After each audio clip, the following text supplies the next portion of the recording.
Welcome in. It's Tuesday, December 27th. Christmas has passed, as you know, and we're now only 4 days away from the new year. So hopefully everyone's holiday went by swiftly, and hopefully everyone's happy and healthy. But we're back, and we're back with a new mic at that. Obviously a Christmas gift. But let me know, man. Let me know how this new mic sounds, if it's better or worse. Should be better. It should be better, definitely, for what was paid, right? But last night, I threw up a question on my Instagram story. So if you don't follow my Instagram, it's on your screen. Go follow it. But if you don't, you missed it last night. I put up a poll, and I asked you guys to give me any random player or franchise for today's show. You guys went into it blindly, not knowing what the topic was, why you were throwing me a player. All you knew was that you threw me a player or a franchise, right? You gave your submission. But as we head towards the new year, right? What's the biggest thing with New Year's? You want to set your New Year's resolutions. What have we done poorly in the past?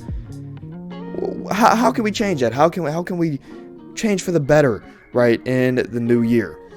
But I took that concept of seeing what was done poorly and going into 2023, what's something that we can do better? So I took that concept, I put a twist on it, and I took your submissions, and I put together my personal New Year's resolution for those submissions. Whether if it's a specific player or a franchise in general. I took all 16 of your submissions, and we're going to talk about it today. Should be some fun. This is your early reminder to drop a like on the stream, on the show, on the podcast, whatever you want to call it. And subscribe if you haven't, or if you're new.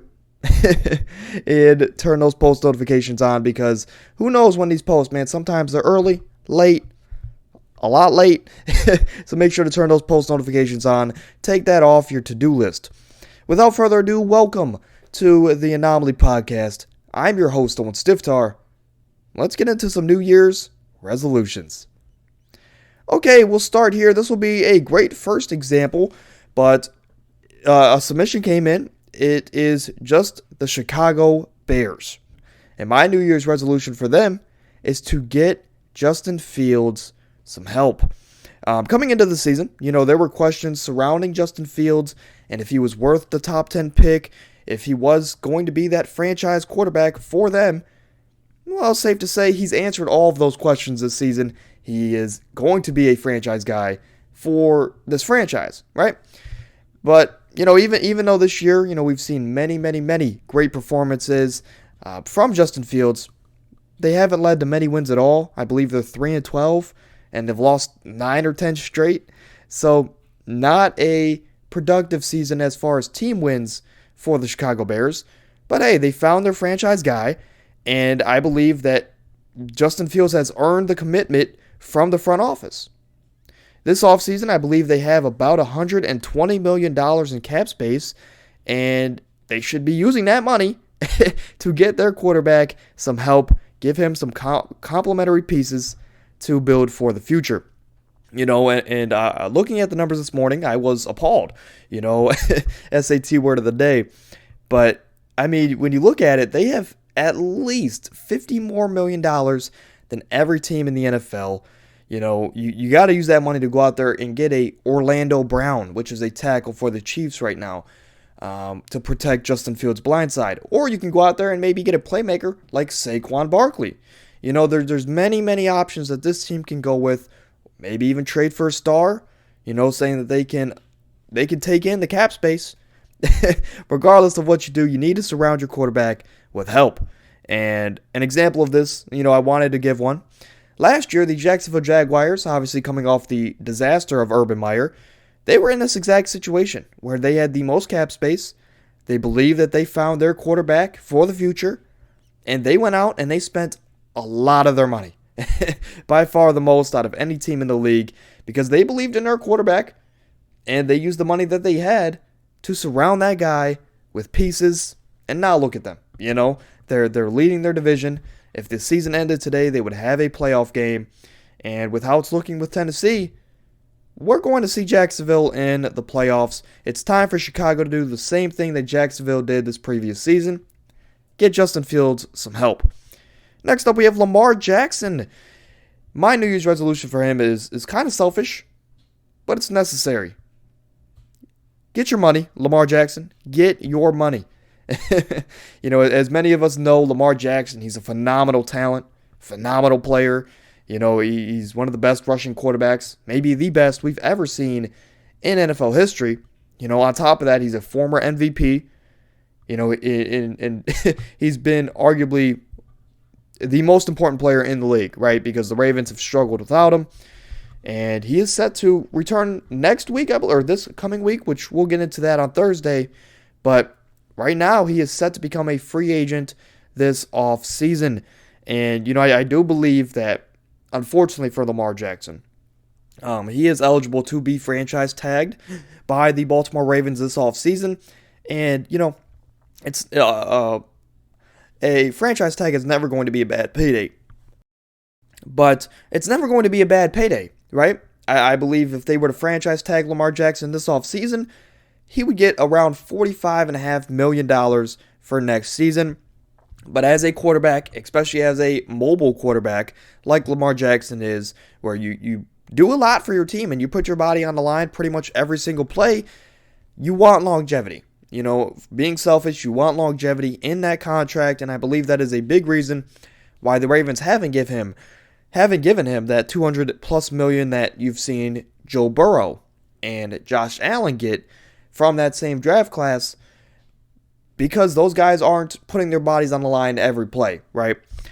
But I don't know. For Lamar Jackson, for me, I believe Lamar needs to go out there and he needs to get his money.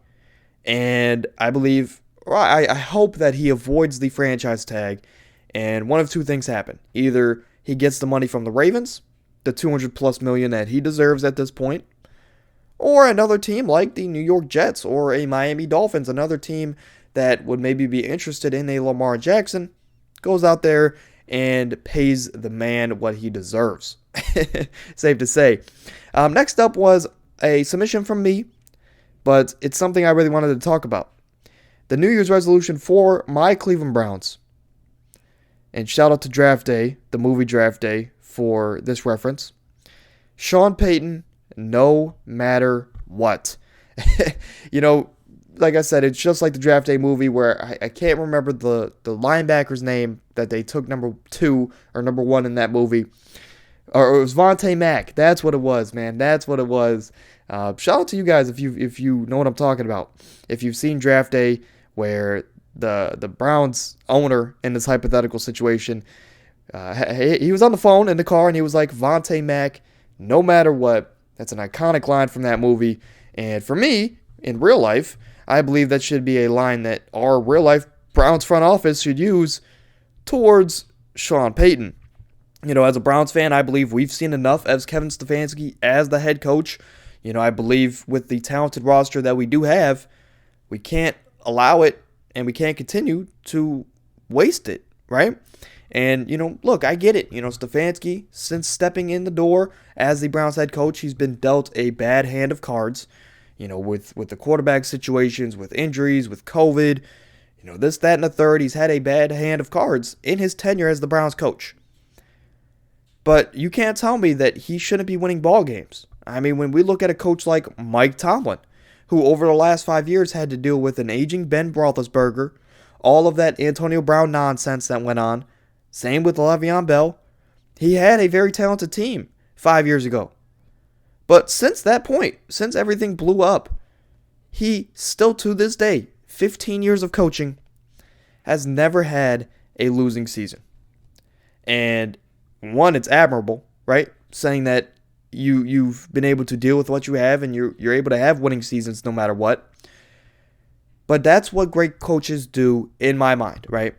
Great coaches, they adapt to what they have, whatever the situation is, and they win ball games. That is what great coaches do, and that is what Mike Tomlin has done over the last 5 years. I believe he is probably, even though he hasn't won a Super Bowl, he has got to have the most impressive 5-year stretch that we've seen in a couple years, right? And for me, though, I believe if the Browns can bring in a Sean Payton and the quote-unquote all-star coaching staff that Sean Payton will be bringing with him, I believe it's going to be another Nick Sirianni, Mike McDaniel, Mike O'Connell or Sean O'Connell. Regardless, the coaches for Philly, Miami, and Minnesota, who they're in their first or second years with their teams, and as of right now, all three teams are in the playoffs. And for example, like Nick Sirianni for Philadelphia, I believe it's his second year. He's 13-2. He's 13-2. And you can't tell me that the talent on the Eagles roster is far, far away from the talent on the Browns roster, right? So I believe, if we get a Sean Payton, I might be biased because he's one of my favorite coaches ever, up there with like a Sean McVay or a Mike Tomlin. He is one of my favorite coaches ever, right? And it helps that he coached my favorite player ever in Drew Brees. But I believe if we were to get a Sean Payton in the door in Cleveland, with the talented roster that we do have, that I believe, one, we're looked at in a whole different light. I believe we're taken a lot more serious by the media. I believe we're taken a lot more serious around the league. And I would rather let go of Stefanski a year early to grab a Sean Payton than wait for next year to see whatever is out there. If we were to come back next year and have a disappointing year, I'd rather take the chance now to go get a Sean Payton that would make us serious contenders. He's been there before. He's won a Super Bowl. Than to risk it and have another season of Stefanski where most likely we'll disappoint yet again. So Browns fans, go out there, get Stefanski no matter what. Next up, we have Tom Brady. My New Year's resolution for him is simple. It's find your resting place. Like I said, this one's fairly simple. I believe Brady, after this year, he needs to decide where or what is his last stop in the NFL, right? Whether if it's another year in Tampa or a last stretch, maybe a year or two with another team like a Miami Dolphins, who he's been rumored to go to, or like a San Francisco 49ers, who nobody knows what's going on with their quarterback there in San Fran, or it could be as simple as retirement, right, for Tom Brady. Coming off of, this season, he's been very disappointing. This Bucs team is under 500, and next week they could possibly lose their division lead. And if they don't win the division, obviously Tampa Bay being under 500, they won't make the playoffs, right? So for Tom Brady's sake, obviously none of us know where Tom Brady's head is at, right? But for Tom Brady's sake, I hope that wherever he goes, I just hope he makes the right decision. Just like LeBron in the NBA right now, which we'll get into a little later. Tom Brady, it's weird not seeing him at the top, and it's weird not seeing him dominate. For the entirety of my life, Tom Brady has been dominant, and he's been winning Super Bowls. I was born in 2003. Tom Brady, in 2003, took down the Philadelphia Eagles in the Super Bowl. That was that Donovan McNabb, T.O. on a broken foot, that team. And we are in 2022, and since that point, he's won, 5 extra Super Bowls from that Eagles Super Bowl? So, Tom Brady's been dominant my entire life. And it's weird to not see him at the promised land, right? The next one comes in, it's mostly a joke, and I want you guys to hear me out on this one. But we're talking about Rock Ya-Sin, cornerback for the Las Vegas Raiders. My New Year's resolution for him is to continue to be the GOAT, the greatest of all time.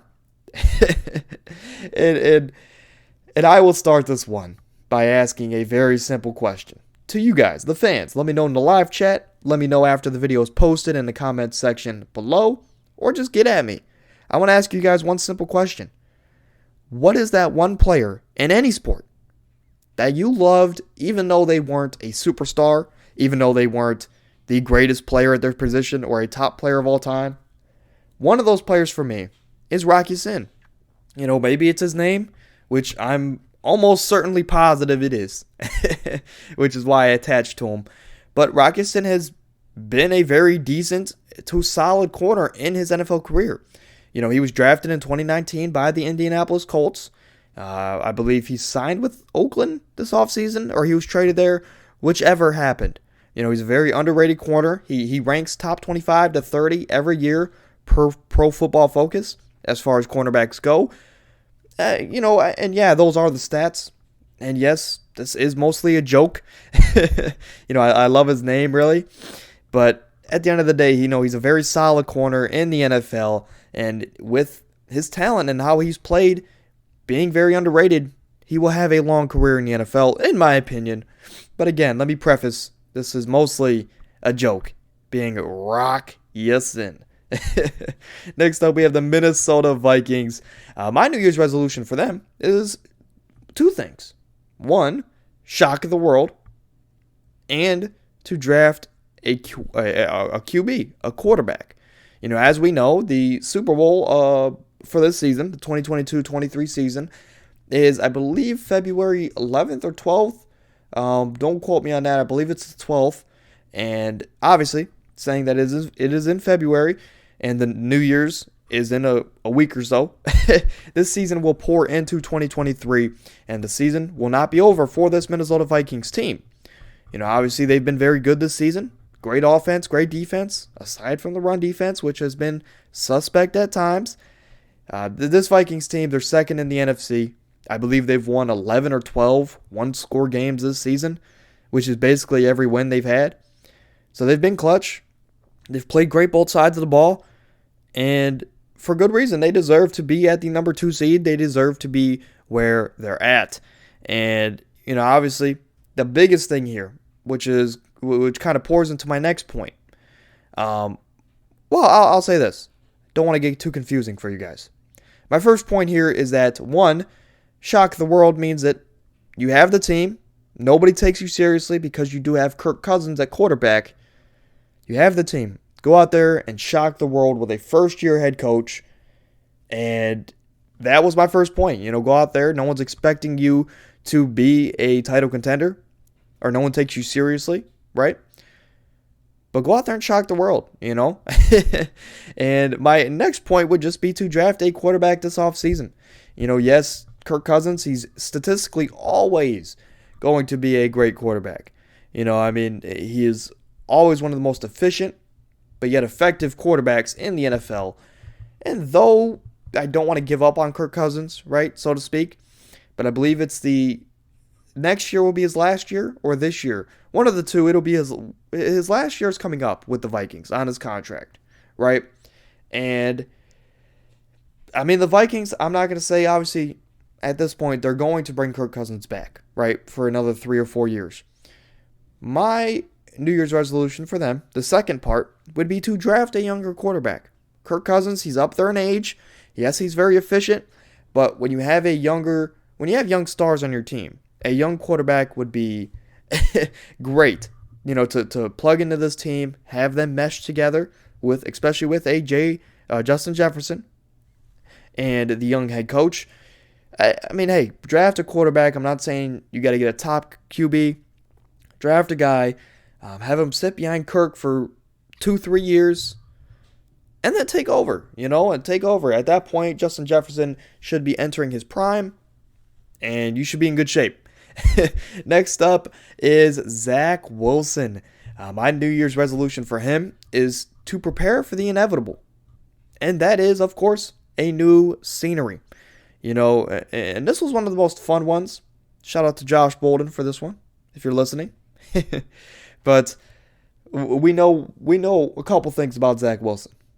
He's very childish. He makes a lot of boneheaded playmaking decisions.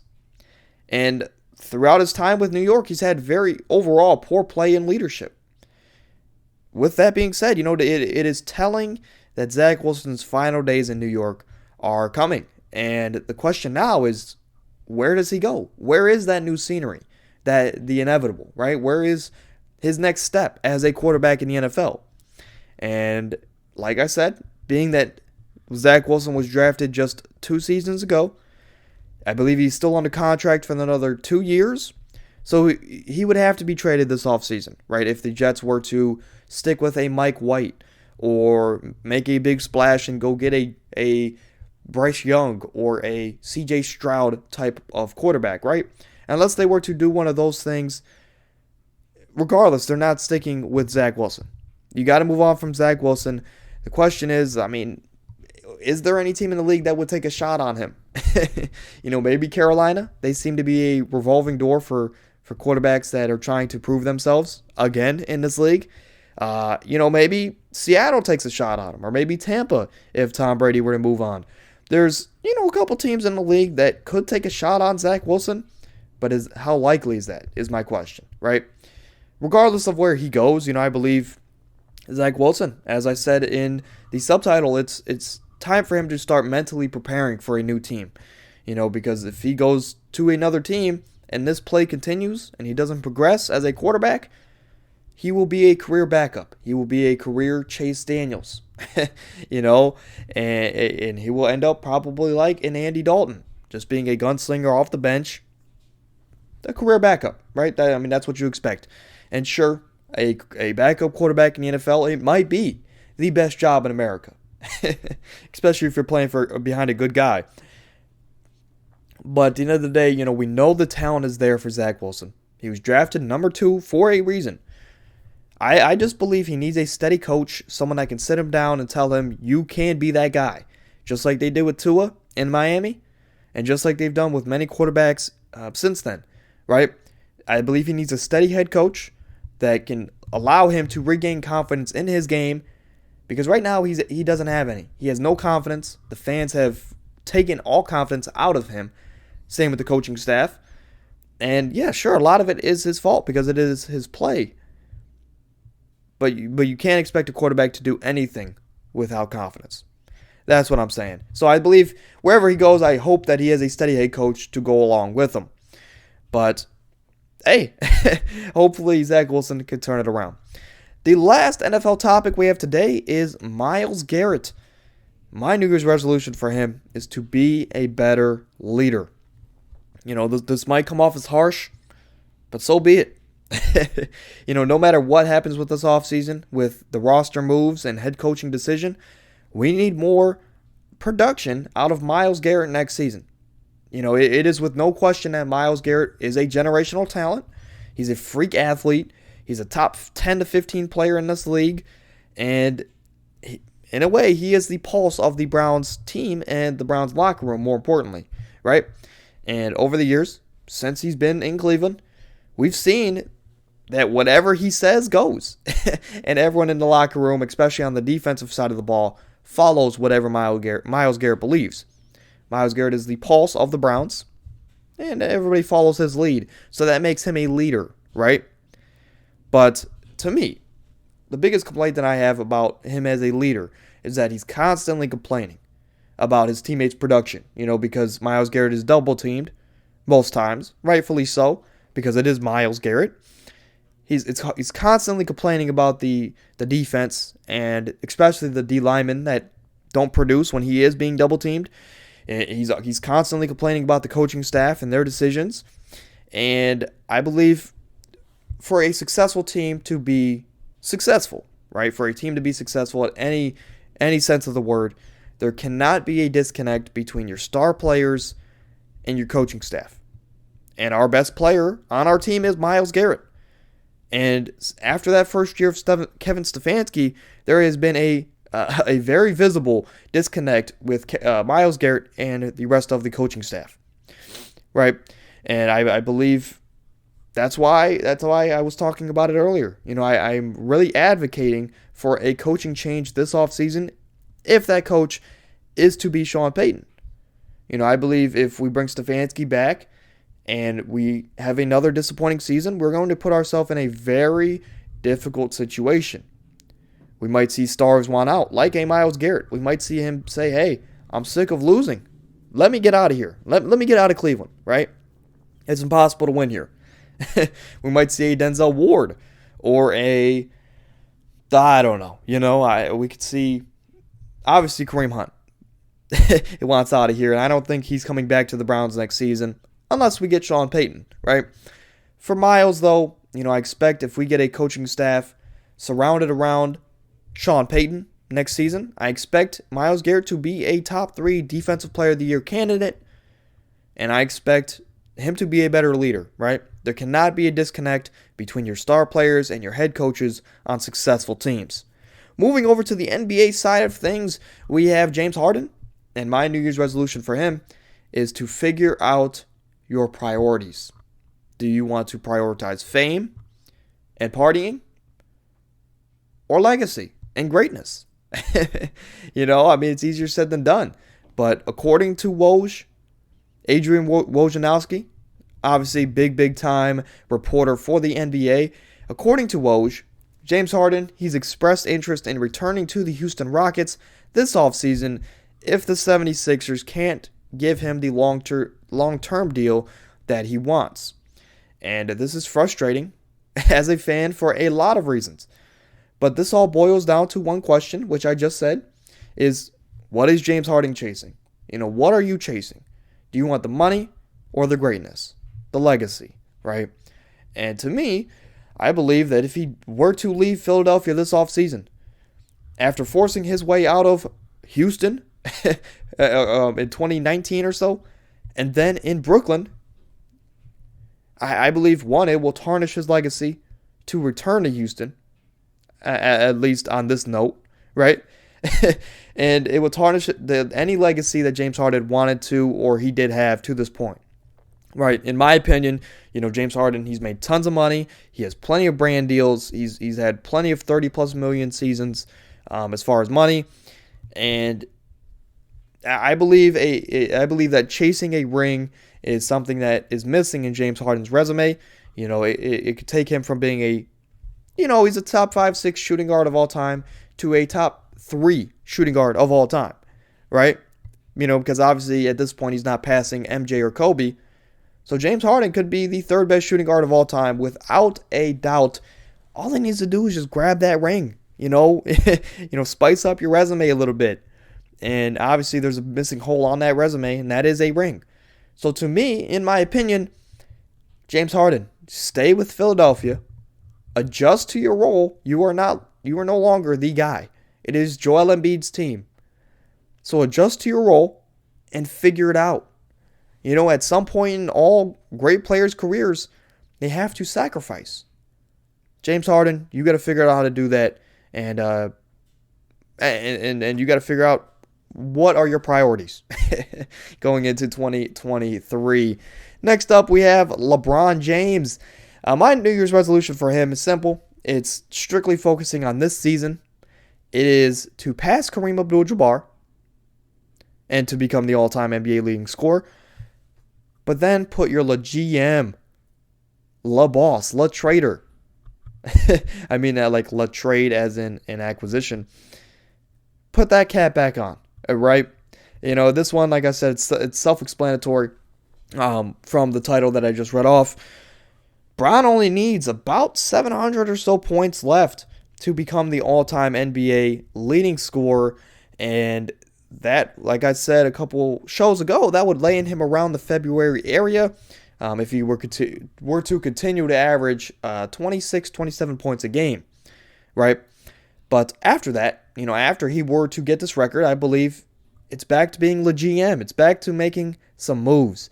And, we got to get back to work in that category, in my opinion, for LeBron, because we can't waste the rest of his greatness, right? Obviously, he's taken a step back this year, and sure, he's probably not the best player in the league right now, but 90% of LeBron James or 80% of LeBron James is better than 99% of the league, right? And that goes without question.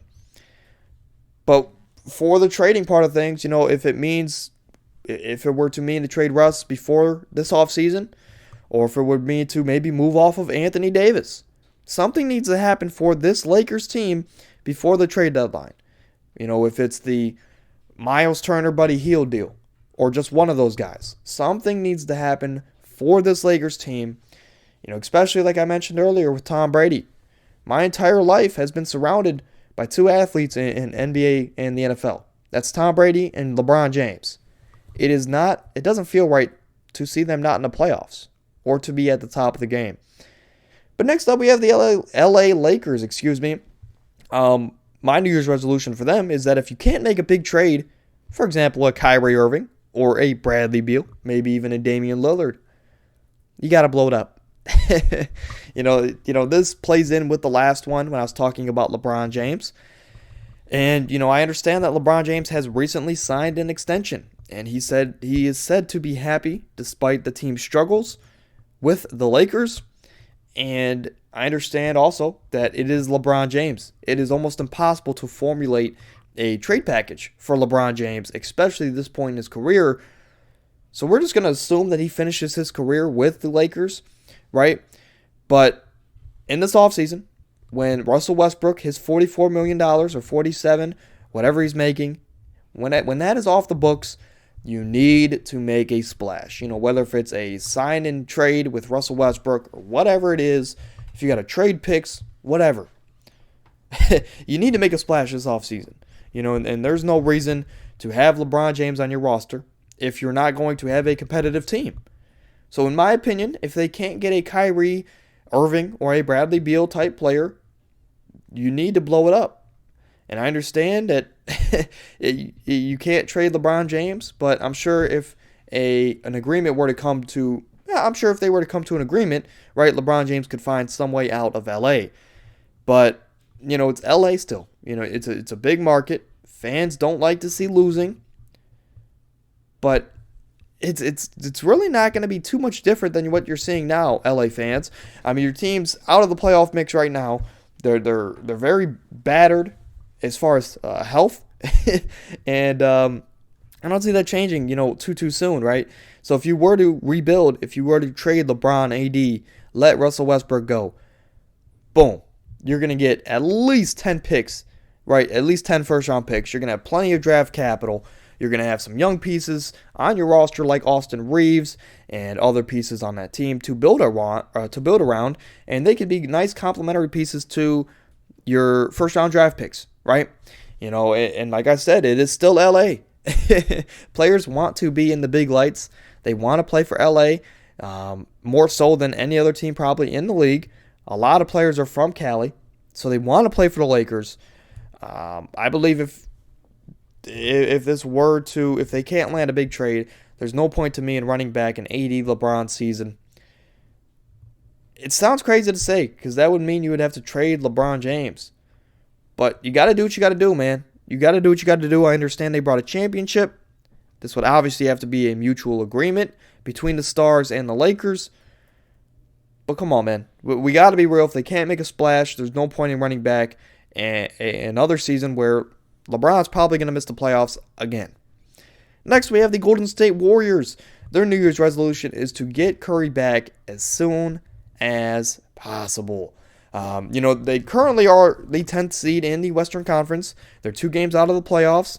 And a couple weeks ago, if you missed it, Steph Curry, I can't remember the technical term of the injury, but he has a shoulder injury, right? And they ruled him out for at least 2 to 3 weeks. It has been 2 to 3 weeks since that injury. And I believe in the next week or so, Steph Curry will be reevaluated. And then he will obviously be giving another timetable. What it's looking like right now, according to Woj and Warriors, the Warriors insiders, is that Steph Curry is probably going to miss up to 4 more weeks.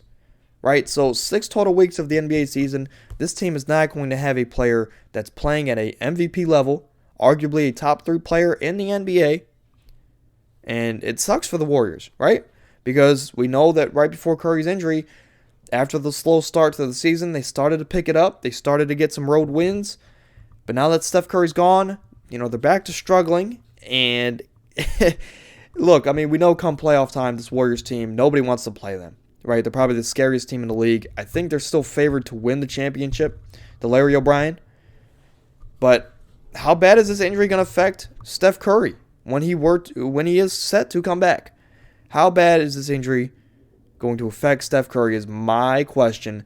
But if the Warriors have any magical medicine that they can rush Curry back to the court, you got to use it. You got to use it. But next up we have CP0 rings. I mean, CP3, point guard, Chris Paul, and my New Year's resolution for him is to stay healthy. Obviously, it's easier said than done, but get ready for maybe your final deep playoff run. And, this season, CP3 has played like CP3, but on a lesser note. He's only averaging about 12 points, 9 assists a game, which last couple years he's been around that 17 to 20 points a game. So he's struggling right now scoring the basketball. The Suns team is the 5 seed, I believe, right now. And I believe they're on a 3 or 4 game losing streak as well. So, it's very simple. This Suns team is a mess. CP3's play has obviously gone down tremendously, especially on the offensive side of the ball. DeAndre Ayton, their center, he doesn't want to be there, and it shows with his play. Jay Crowder, he's sitting at home waiting to be traded. Obviously, he hasn't played all season. Their other forward, Cam Johnson, he's done for the year due to injury. Their only bright spots have been Mikal Bridges and Devin Booker, but they can't do it all on their own. And this Suns team is finding that out this season, right? Obviously, we don't want to play CP3 in the playoffs, but for his sake, I hope that he does stay healthy for the remainder of the season, especially throughout however long their playoff run is. I hope CP3 is healthy, and I hope the rest of this team is healthy, right? Because CP3 is a legendary point guard. In my opinion, probably the 3rd best point guard of all time. But he's missing a ring, and a lot of injuries have screwed his chance to compete at the highest stage. But with CP3's age, this might be his last real chance to compete at a very high level. So, from a fan perspective, even though I'm not the biggest CP3 lifer, I hope that he does stay healthy for the remainder of the season. We're wrapping up here with our last couple, I believe our last 3. So if you've made it to this point in the episode, thank you. You're a goat. I can't talk right now. And drop a like on the stream, man. Drop it if you like what you're hearing, or recommend it to a friend. I'd really appreciate it. But our last 3, let's get into it. For Russell Westbrook, I said continue to evolve in your new role. And if he does so, the market will be large this offseason, which was a completely different story just a couple months ago. This one's self-explanatory. We talked about a lot. We talked about the Lakers a lot on this show, even though we're only 20 episodes in. And, go figure, because it is the Lakers. But for Russ specifically, I believe he has revived his career, and he's put many, many years on his career with how he has adjusted coming off the bench this season. Adding a spark to this lifeless Lakers team, it's done wonders for Russell Westbrook. Everybody hated him. He was the most hated person in the NBA, and now people love him again. And, I believe that if he were to play a 6-man role for any team in the league, if he can accept that role, I think you can expect many teams knocking on his door this offseason and giving him a pretty hefty payday at that. Will he be worth that money? Obviously, time will tell. But Russell Westbrook, we can't forget that he is a top 10 point guard of all time. He is a Hall of Famer. Whenever he decides to hang it up, he is Mr. Triple-Double. And whatever team he goes to, he's going to give them all of that, to say the least. Next up is another joke. This is just like the Rocky Sin one. But this goes to prove that the submissions, they did not know what the topic was. Because I can guarantee you Cory Joe was not going to be a submission if they knew what the topic was. But for Cory Joseph, point guard for the Detroit Pistons, my New Year's resolution for him is to, 1, keep a job, right? It's always good to get $1 million or couple $1 million paycheck. But my main one is to continue to mentor Cade Cunningham, because vets are needed, and Cade Cunningham is their franchise guy. Even though this is a joke, right? I think this goes to prove that vets are missed in this game, especially in the modern day, with all the draft capital and all the teams overloading on younger talent. I believe, like I said a couple times now, veterans are missed in today's game. For example, when we look at the Heat's roster, right? The Miami Heat. Obviously, they have Udonis Haslem. He's 40 years old. I believe he only plays 1 game a year. He hasn't had rotational minutes in about half a decade, right? But for a team like this Heat team that never has high first-round picks, they bring in unproven or undrafted talent, and these guys are coming in trying to make a name for themselves. And who's there right with, who's there with them? Udonis Haslem, boosting these guys up, giving them confidence. And these guys have, like a guy like Max Strus, he suffered from not having confidence in his game. Udonis Haslem was there constantly. There's many stories on it. And Max Strus is now a top 3 player on that Heat team, right? Or top 4 player, right? So the vets are needed to be there for the young guys. And in this case, for Cory Joseph, a veteran is needed for especially these younger teams where players can lose their temper, or they need advice, right? Cory Joseph, he knows a thing or two because he's seen a thing or two, right? I'm not trying to steal that jingle, but that is the best way to sum up a veteran. And the ability to pass that knowledge on to the younger generation and the younger players like a Cade Cunningham, it's gonna do wonders for Cade, right? And I believe this Pistons team knows that, and that's why they still have veterans like Cory Joseph on the roster. The last one is in general, and I said this is my topic, right? My New Year's resolution for NBA and the NFL, as well as many other sports, right? But mainly these 2 sports. For next year, no injuries and fun off seasons. I mean, as fans, we all know that the worst part about sports is injuries. And unfortunately, we can't stop them. We can't do anything about them, right? Unless we go to even if we were to have a touchless, a physical-less style of basketball, someone would still find a way to roll an ankle or do whatever, right? We've seen it before. But what we can do, even though we can't stop injuries, we can hope that they don't happen. And that's exactly what I'm doing here. I'm trying to manifest no injuries for the entire 2023 calendar year. Obviously, if I can get rid of them forever, I would, right?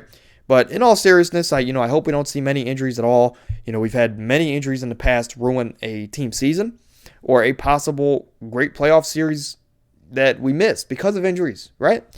And I'm praying that these injuries don't happen in the new year, because if teams are healthy, it leads to better playoff series, leads to better, it just leads to better play and watchability, for us fans in the NFL and the NBA.